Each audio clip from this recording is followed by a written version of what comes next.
Всем привет! И снова на канале с вами я. Готовим с любовью, кушаем с аппетитом.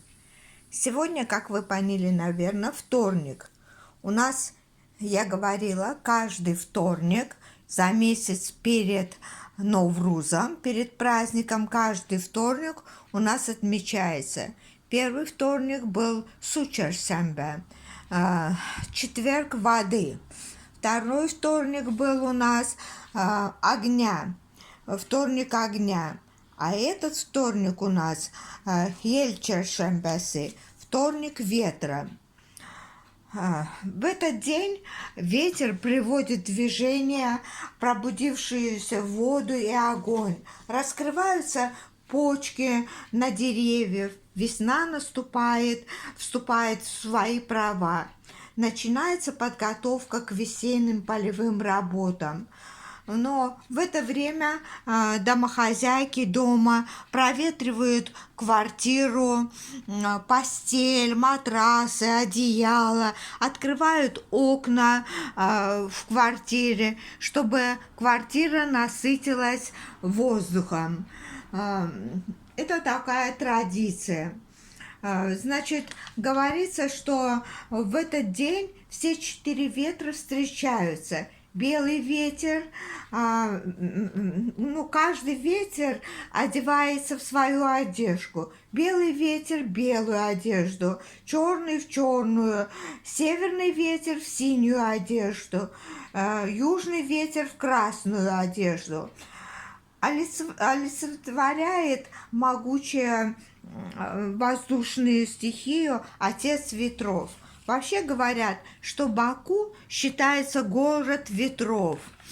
Это действительно так.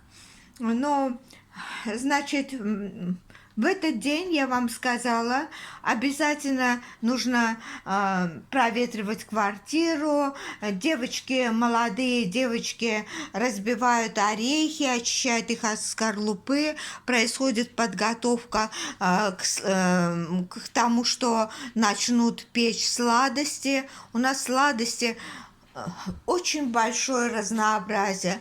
Пахлава, гогал. Гогал есть у нас соленый, сладкий, шекер-бура, бадам-буре, много-много, мутаки. Что только у нас не готовят на праздник. Бывает изобилие у нас сладостей. Но в этот вторник у нас на столе обязательно должны быть сухофрукты. Различные, у кого что есть, ставят на стол сухофрукты. В этот день на самане травка у нас, вот эта проросшая пшеница должна быть на столе. И в этот день завязывают красную ленточку на самане. Это тоже своего рода символ.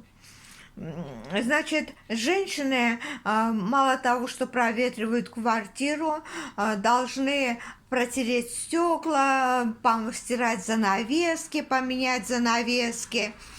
И обязательно готовиться, значит, на ужин у нас должен быть аш. Но не такой плов, а сегодня молочный плов, судлюаш. Или судлюаш, или рассыпчатый, говорят, плов. Это с булгура. Это обязательно должно быть на столе.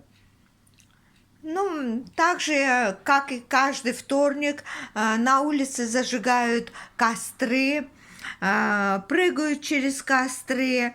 Ну, костер, как я вам говорила, тушить нельзя, он должен сам потухнуть, и затем пепел надо подальше от дома выбросить. Ну, вот такие традиции у нас на этот вторник. Всех с наступающим праздником! Пока-пока!